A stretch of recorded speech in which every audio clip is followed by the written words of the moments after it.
berencana menyederhanakan mata uang rupiah atau redenominasi. Nantinya uang pecahan Rp1.000 akan diubah jadi Rp1.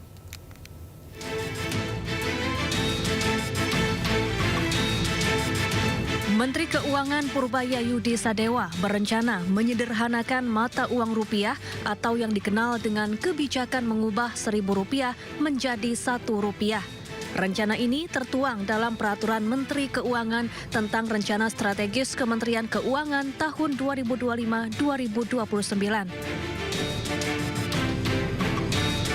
Kini pemerintah tengah menyiapkan rancangan undang-undang tentang perubahan harga rupiah atau redenominasi. Aturan itu ditargetkan rampung pada tahun 2027 mendatang.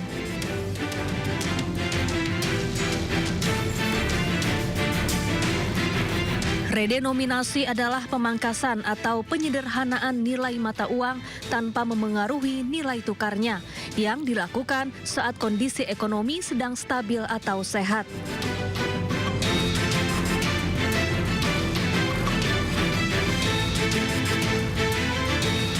Contohnya, uang pecahan Rp1.000 diubah menjadi Rp1.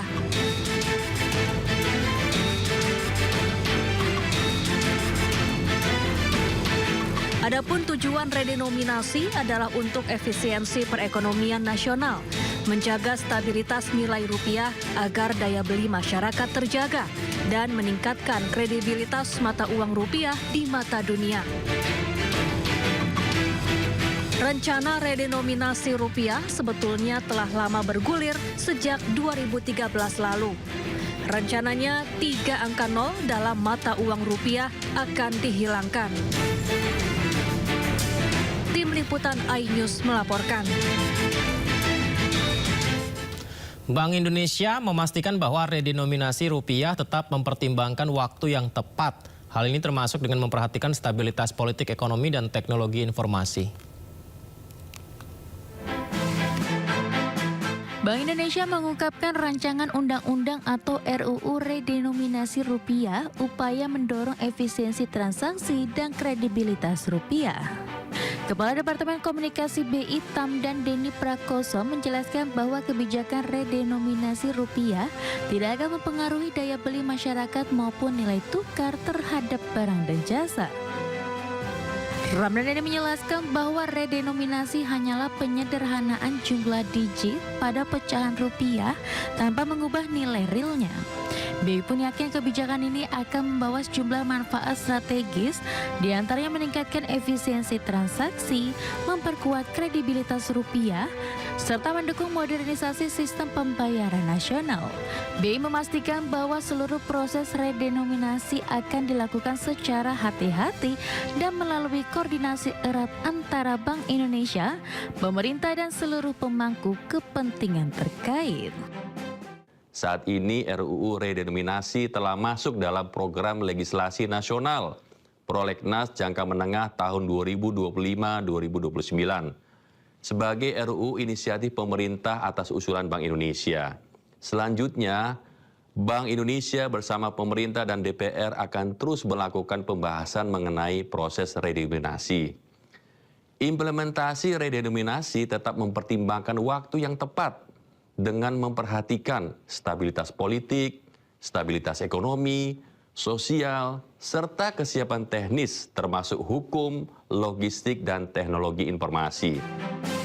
Ramdan menjelaskan bahwa RUU redenominasi telah dimasukkan dalam program legislasi nasional jangka menengah 2025 hingga 2029 sebagai RUU inisiatif pemerintah atas usulan BI. Waktu implementasi redenominasi pun akan mempertimbangkan waktu yang tepat seperti memperhatikan stabilitas ekonomi, sosial, dan politik nasional.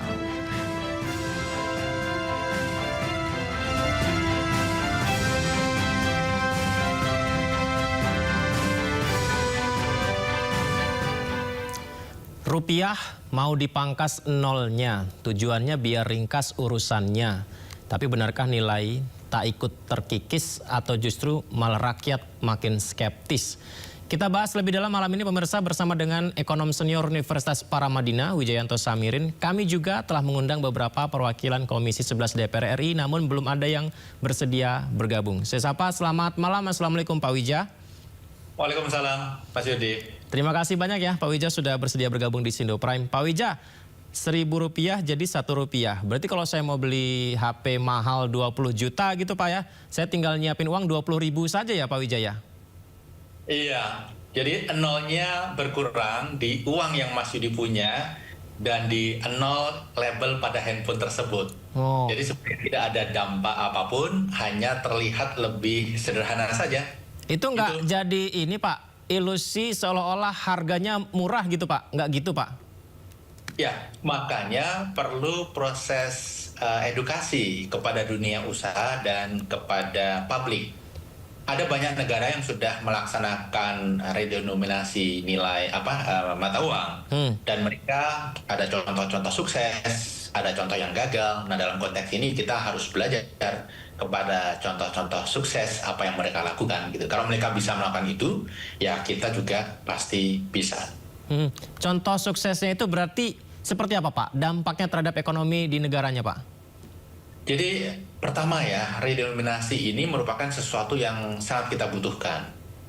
Tahun 2010 sebenarnya BI sudah mengusulkan ide ini, tetapi ditunda karena waktu itu belum dilihat sebagai suatu prioritas. Tetapi semakin lama kebutuhan untuk melakukan redenominasi itu semakin perlu. Kenapa? Karena ada kemungkinan jumlah nol dalam mata uang kita itu makin lama makin banyak. Dan ketika terlalu banyak nol, reputasi mata uang itu akan rendah. Dunia menyebutnya sebagai junk currency atau garbage currency. Currency yang nolnya terlalu banyak itu.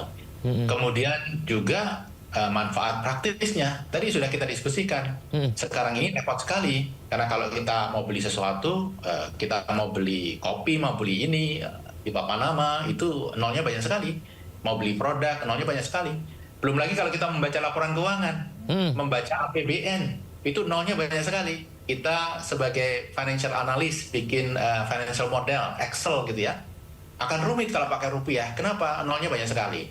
Ketika diredenominasi, kehilangan 3 nol, maka semua itu akan menjadi lebih mudah, lebih praktis. Sama saja kalau kita melakukan analisis menggunakan US dollar gitu. Jadi ada manfaat reputasi dan manfaat kepraktisan yang luar biasa. Yang ini menurut saya layak untuk kita pikirkan dan kita jalani. Itu bukan terdampak karena nilai dolar kita yang semakin ini Pak ya, membuat nilai nominal rupiah kita makin banyak angka nolnya gitu. Itu kalau misalnya dikurangin itu nggak terpengaruh Pak dengan hal itu Pak? Tidak, tetapi yang jelas ada banyak negara yang melakukan redenominasi. Mungkin sudah lebih dari 30 atau 40. Kebanyakan ini adalah negara-negara yang inflasinya relatif tinggi, nilai tukar mata uangnya terus-menerus melemah terhadap mata uang dunia. Tidak hanya Indonesia, Jerman pun pernah melakukan itu. Kemudian Australia, New Zealand, banyak negara pernah melakukan itu. Dan menurut saya, kenapa BI sekarang mengangkat lagi isu ini? Karena BI melihat urgensi untuk melakukan redenominasi makin kuat. Walaupun saya sepakat dengan statement BI, yang penting kita siapkan platform regulasinya. Undang-undangnya, PP-nya, begitu ya, akan dieksekusi kapan kita melihat situasi. Memang, Mas Yudi, salah satu syarat agar redenominasi ini bisa berjalan dengan baik adalah pertama, situasi ekonomi yang stabil. Inflasinya stabil, terjaga, nilai tukar rupiahnya stabil, terjaga, itu baru timing yang tepat untuk melakukan redenominasi. Kalau ditanya, sekarang tepat atau tidak? Nah, tidak tepat. Tetapi sekarang adalah saat yang tepat untuk mulai melakukan persiapan. Mempersiapkan. Sehingga ketika nanti suatu saat timingnya datang tepat, ini akan dilaksanakan. Berarti uang 500 perak di kantong saya ini nanti jadi 0,5 ya Pak? Betul, betul. Masih megang uang 500 perak lagi. Pak Wija, ini bicara soal redenominasi. Saya itu baca di media sosial ya Pak ya. Ini nggak tahu nih benar apa nggak nih pendapat Pak Wija nih. Jadi ini akan membuat ketar-ketir oknum pejabat yang menyimpan hasil uang yang katakanlah tidak halal gitu ya, yang disimpan non-bank, itu ketika ada kebijakan redenominasi akan kewalahan untuk bisa melakukan penukaran. Nah, ketika dilakukan penukaran ternyata nominalnya sangat tinggi, apakah itu bisa dideteksi lebih cepat oleh pemerintah? Wah, ternyata ini adalah orang-orangnya begitu. Masuk akal nggak itu, Pak? Jadi sangat masuk akal. Jadi ada dua hal manfaat lain dari redenominasi. Yang pertama, uang-uang palsu yang beredar itu pasti akan tersaring. Karena mereka akan ditarik kemudian diganti dengan uang baru, begitu ya. Jadi mereka yang selama ini menjadi produsen uang palsu itu pantas ketar-ketir. Yang kedua, mereka yang selama ini menumpuk aset dalam bentuk rupiah cash di gudangnya. Karena ada di brankas gitu, Pak ya? Betul. Kalau ada seseorang yang menyimpan di gudang cash jumlahnya sampai triliunan, itu pasti uang ilegal. Kalau uang legal, ya lebih aman ditaruh di bank. Tapi karena ilegal, tidak ingin histori uang itu terungkap, ditaruh dalam gudang. Nah, ketika ada redenominasi, mereka akan kesulitan. Karena mereka harus menukarkan uang itu ke uang baru. Atau mereka harus membeli US dollar. Nah, proses itu tidak gampang. Apalagi dalam waktu yang relatif singkat. Jadi mereka pantas ketar-ketir. Yang bisa mereka lakukan adalah, dugaan saya, menukar ke US dollar. Yang kedua adalah membelikan properti sebelum saat redenominasi dijalankan. Oh, berarti sebelum kebijakan itu ditetapkan, sebelum-sebelumnya harus buru-buru untuk mempersiapkan uang tersebut ditukarkan. Berarti tetap aja kedeteksi pemerintah kalau itu berlaku ya, Pak? Jadi memang uang itu harus dikonversi ke US dollar atau ke aset. Metode konversinya ya pasti mereka menggunakan beberapa layer gitu ya, menggunakan mekanisme money laundering yang sangat kompleks gitu ya. Tetapi apapun itu, redenominasi ini membuat mereka memaksa mereka untuk tidak bisa memegang lagi rupiah, karena sebentar lagi rupiah ini tidak laku. Nolnya berkurang. Ya. Kalau mereka mau menukarkan ke uang baru, itu pasti terungkap. Orang curiga, ini ada pejabat, ada politisi, kok uangnya banyak sekali, gitu kan? Jadi mereka pasti menggunakan cara-cara lain. Jadi dari aspek good governance, pemberantasan korupsi, dari aspek peredaran uang palsu, redenominasi ini juga memberikan manfaat luar biasa kalau dijalankan dengan benar. Baik, Pak Wijah, kita simak Menko Perekonomian Erlangga Hartarto dulu ya Pak ya. Jadi Pak Erlangga ini mengakui kebijakan redenominasi rupiah akan berdampak terhadap inflasi katanya Pak. Kita simak berikut pernyataannya. Menteri Koordinator Bidang Perekonomian Erlangga Hartarto menegaskan rencana redenominasi rupiah belum dibahas secara mendalam oleh pemerintah. Meski demikian, Erlangga mengakui kebijakan tersebut pasti akan memiliki dampak terhadap inflasi. Meski demikian, Erlangga belum memastikan arah dampak tersebut. Apakah akan menimbulkan kenaikan inflasi atau tidak? Ya, kita belum bahas, tapi tentu nantilah kita belum bahas. Tapi nanti dampaknya ke inflasi gimana Pak? Akan naik? Pasti akan berdampak. Sebelumnya, Kementerian Keuangan melalui Peraturan Menteri Keuangan Nomor 70 Tahun 2025 telah memasukkan rancangan Undang-Undang Redenominasi Rupiah ke dalam Program Legislasi Nasional Jangka Menengah 2025-2029. RUU tersebut merupakan inisiatif pemerintah atas usulan Bank Indonesia dan ditargetkan rampung paling lambat pada 2027 mendatang.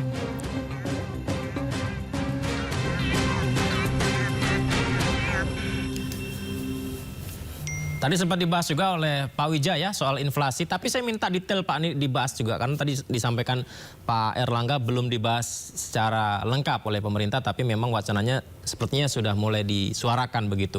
Apakah ada dampak yang harus kita waspadai Pak jika redenominasi dilakukan? Di beberapa negara, redenominasi itu meningkatkan inflasi atau inflasi yang tinggi tidak turun. Misalnya di Zimbabwe, Venezuela, Sudan, ini contoh redenominasi yang tidak sukses. Tapi di negara-negara dengan redenominasi yang sukses seperti Turki, Brazil, Polandia, Israel, ini berhasil menekan inflasi, menstabilkan tingkat inflasi. Nah, yang disampaikan oleh Pak Erlangga benar, ada potensi inflasi, tetapi kalau kita antisipasi dengan baik, insya Allah ini tidak terjadi. Misalnya begini, inflasi itu muncul karena dua hal. Yang pertama karena roundup. Jadi nilai uang itu kemudian dibulatkan ke atas. Misalnya harga produk Rp850. Ke depan pasti akan dibulatkan ke atas menjadi 1.000 kecenderungannya, atau Rp1 setelah redenominasi. Bukan Rp 0,85. Nah, hal-hal seperti ini yang mengerek harga naik sehingga bisa berakibat pada kenaikan inflasi. Tapi kalau edukasi dilakukan dengan benar, kemudian masyarakat paham, dunia bisnis paham, ini tidak akan terjadi. Yang kedua, ada ilusi karena tiba-tiba barang itu menjadi lebih murah. Dari 1.000 menjadi 1. Jadi ada ilusi tiba-tiba barang-barang di supermarket, di toko itu menjadi lebih murah sehingga masyarakat lebih agresif berbelanja. Demand ini akan mendongkrak harga. Nah, dalam beberapa observasi, studi, riset yang dilakukan oleh ekonom, potensi ini mungkin terjadi tetapi temporer dan sebenarnya minor. Kalau aplikasi di lapangan beberapa negara menunjukkan kalau dijalankan dengan baik dan benar, inflasi itu justru tidak terjadi. Gitu. Kalau kita kan banyak yang pakai kris ya Pak sekarang Pak. Ini kalau redenominasi itu berarti mungkin akan lebih mudah Pak ya kalau efeknya pakai kris gitu. Misalnya kita belanja pakai kris di scan, angkanya tidak berubah nilai tapi hanya nominalnya aja gitu. Itu berarti lebih bagus ya Pak di situ Pak. Lama-lama jangan-jangan masyarakat akan lebih banyak digitalnya Pak kalau bayar Pak. Ya, jadi sistem digital itu adalah sistem yang membantu proses transaksi. Transaksinya tetap pakai rupiah gitu ya. Jadi sistem yang membantu proses tersebut seperti berbagai sistem digital itu tidak pengaruh dan tidak terpengaruh oleh redenominasi. Jadi asal masyarakat paham sistem seperti kris ini tetap bisa dijalankan dengan seperti sedia kala gitu. Asal masyarakat paham.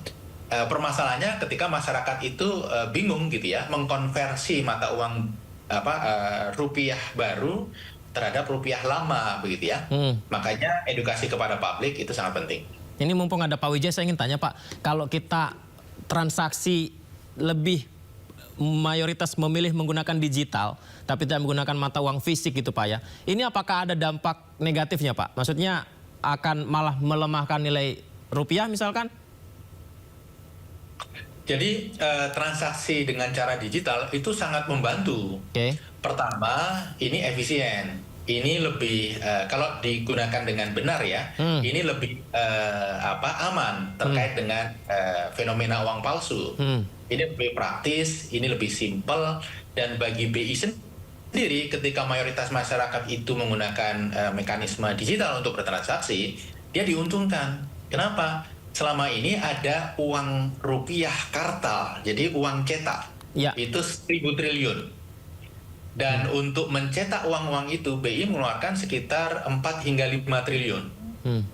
Kalau masyarakat mayoritas itu menggunakan transaksi digital, maka uang fisik ini makin tidak dibutuhkan. Sehingga jumlah yang beredar juga bisa berkurang.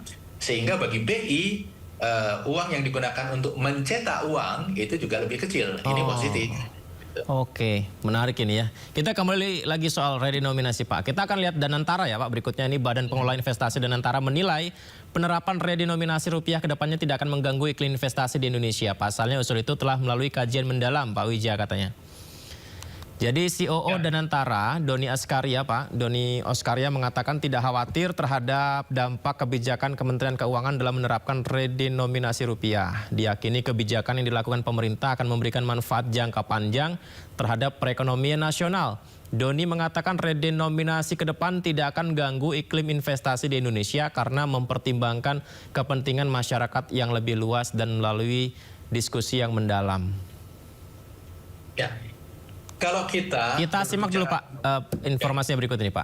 Karena buat kita apapun yang dilakukan oleh pemerintah itu pasti sesuatu yang baik dan sudah dipikirkan. Jadi tidak mungkin mengambil satu kebijakan tanpa dipikirkan yang dalam. Jadi semuanya pasti sudah dipikirkan.